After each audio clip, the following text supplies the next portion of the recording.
Game Breaker TV. This is Ed Park, aka Taugrim. Today, Bioware lifted the non-disclosure agreement on Star Wars The Old Republic. So I'm excited to show you my preview of the Commando Advanced class. The core resource for this class is ammo. You start off with a full clip of 12 and you expend it on special abilities. The important thing to know is that ammo regenerates at a non-linear rate. The less ammo you have, the slower it regenerates. If you're out of combat, you can regenerate ammo and your health by using a channeled ability called Recharge and Reload. If you're in combat, there is a 2-minute cooldown ability called Recharge, which will instantly grant you 6 ammo. Commandos can buff their assault cannon with one of 3 cells: an armor-piercing cell, which increases armor penetration, a plasma cell, which is a chance on hit proc for damage over time, and a combat support cell, which is my personal favorite. It has two cool effects. The one is that it allows you to cast Hammer Shot, which is a spammable, non-ammo consuming ability on a friendly target, and it will place a lightweight hot on them. As you can see, you can use this on the run, so it's really helpful for mobile healing. And it also enables you to build up 30 stacks of Supercharge, which provide a 3% buff to all of your damage and healing. There are 2 DPS trees for Commando, Gunnery and Assault Specialist, and 1 healing tree called Combat Medic.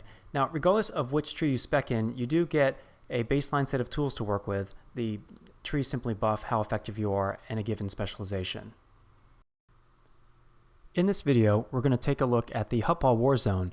Huttball is a capture the flag based game with a twist. You can pass the flag to your friendly players, and the goal is to get the flag across the opposing team's goal line and outscore them. Now, this has a lot of obvious implications for the playstyle of a commando. As far as tips and tactics go, you should always pre-charge your combat cell before engaging the enemy. You can do this by spamming Hammer Shot on a friendly in the waiting area before the match even starts, and this will ensure that you have the maximum 3% buff to damage and healing. Commando has some excellent AoE abilities. Right here I am using Mortar Volley to shell a clustered group of opponents around the flag. Mortar Volley is a 3-second channel, has a 1-minute cooldown. And right here I'm overextended. I came forward too much, and as a result I'm taking focus fire and I get CC'd. So I break the CC, pop a point blank AoE knockback called Concussive Charge, use a mitigation bubble called Reactive Shield, and then use terrain to break line of sight and heal up. A Commando has 2 cast time heals. The first is a flash heal called Advanced Medical Probe. It has a 1.5 second cast time and a 12-second cooldown, and we also get a spammable greater heal called Medical Probe, which after the patch now has a 2.5 second cast time untalented. I find a friendly player here being attacked by 2 Imperials, so as I'm running over I use Hammer Shot to heal him and then pop off a greater heal and then flash heal, and he's taking so much damage I'm not going to be able to keep him up, so I go ahead and stun the Sorcerer and then finish off the other player with a Stock Strike, which is a rifle butt, and start attacking this player here. One thing to note, in the war zones, the level bracket is open, so you can play people against from level 10 to level 50, so that person I just killed was a level 20 and I'm level 16. It's really helpful to set your raid bars to maximum width for ease of targeting, and here you can see I'm healing up a friendly player, and by having a wider bar, I have a better sense of how much health they have, and it's easier to click on the bar to heal them. So to offset the level differences, there is a bolster mechanic. It basically will buff up your stats and your damage. What it won't give you are talent points or abilities that are trained at higher levels. Right here I have both of my CCs on cooldown, Cryo Grenade and Concussive Charge, so I strafe kite around the terrain here, heal up, and then since I'm still taking damage and getting at pretty low health, I use an air vent here to create separation. Air vents will punch you up in a random direction. As it turned out, it punted me up in a good direction away from the enemy player, and I was able to heal up. The fun thing about playing a Commando, it offers a really dynamic playstyle. So here I'm rotating between healing a friendly player, a CC an enemy player up on this ramp with a cryo grenade, and we finish him off. Switch back to DPSing the Sith Warrior here, and I knock him back to apply a snare effect. And then as soon as he drops, I start doing cast time heals on that smuggler. And while you're healing, you can pan the camera around to check your surroundings since you're not moving anyway. It's really helpful to do this in Hutball because you really need to have your head on a swivel, given that you can be attacked from almost any direction. Hammer shot is really good ability to use on the run, so I'm using it to follow this friendly flag carrier, and I make a mistake here. I try to use a cast time heal, but that little mini barrier there cuts off the cast time. So you need to make sure when you're trying to heal friendlies as much as possible to get an open line of sight. Somebody's coming right at me. Here's another good example of the dynamic play of a trooper. So here I'm applying some heals, and then whenever I can, I switch over to DPS the target. One thing I noticed in this match is I didn't use full auto, which is a channel single target ability, a lot, or charge bolts. Those are both good abilities. The main thing to note is that the full auto, as a channeled ability, there's a delay before the damage starts ticking, and since it's channeled and charge bolt is a cast time spell, they can both be interrupted. But they're both really, really good. I just happened to notice in this video I wasn't making a lot of use of them, mainly because we're moving around so much, and that's just the nature of Hutball. I'm trying to keep the flag carrier alive. He's taking a lot of damage, so he's going to get dropped in a moment, and a trooper comes over and knocks two of those players off the walkway. And then I use my knockback here to punt an opposing player into a hazard and to really bury him in terms of health. So he was at almost full health, and then he's dropped down because of the fire hazard to around 20%. So here I'm using full auto, that channeled ability.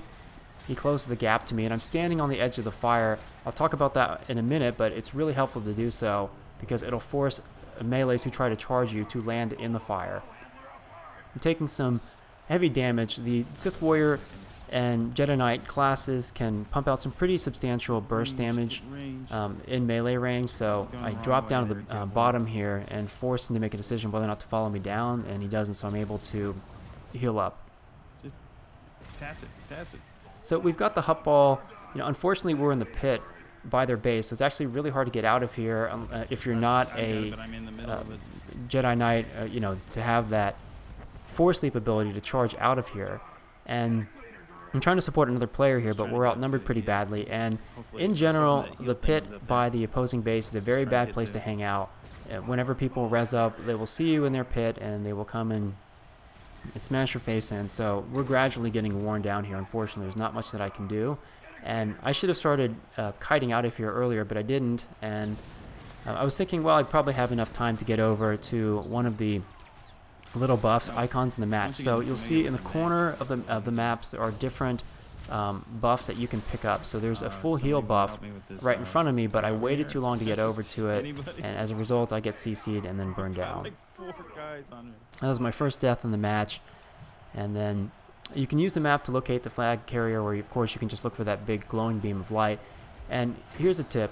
After using mortar volley, I go ahead and I'm standing on the edge of the green pool there, and you can see by putting the hazard between me and an enemy melee DPS, when a Sith Warrior charged over to us, he landed in the hazard, the green stuff, which snares him and will apply a significant dot effect, and he died. Yeah, I can't move. I'm stuck.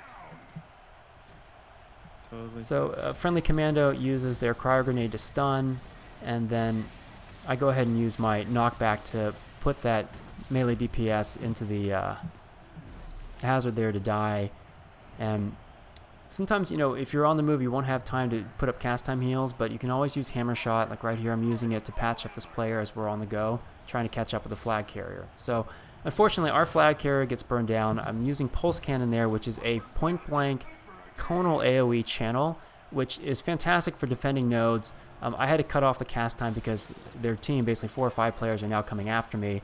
And I've got reactive shield up. It's a 25% mitigation bubble that lasts, I think it's for 12 seconds. And I strafe up here, and I'm using terrain to hopefully break line of sight. And I get charged here in a second by a Sith Warrior. And then there are 2 enemy DPS who are coming up the ramp after me. So I'm taking some focus fire. I get CC'd. As soon as I'm out of it, I pop concussive charge to knock them off this platform. And I know I'm going to die, but I'm going to make them work for it. So I get dropped right here. I try to kite down to the lower level to see if I can squeeze off a heal, but I don't get down in time. So there's death number 2. And you can see there's just such a dynamic playstyle afforded. Right here, I'm able to stop the flag carrier in his tracks by using a cryo grenade so that our team can catch up to him, and then we burn him down. I just hopped onto a vent and I got punted backwards, so it is random where you go. It's not always the direction that you want. And this is one of my favorite things to do in this match. A lot of players here hanging out by a fire hazard, so I go ahead and knock that Imperial Agent. You can see she's on fire and she's about to drop, so I finish her off. Crowd control matters a lot in Hutball, more so than the other matches because of the potency of the hazards. Yeah, get that heal. Quick targeting sucks.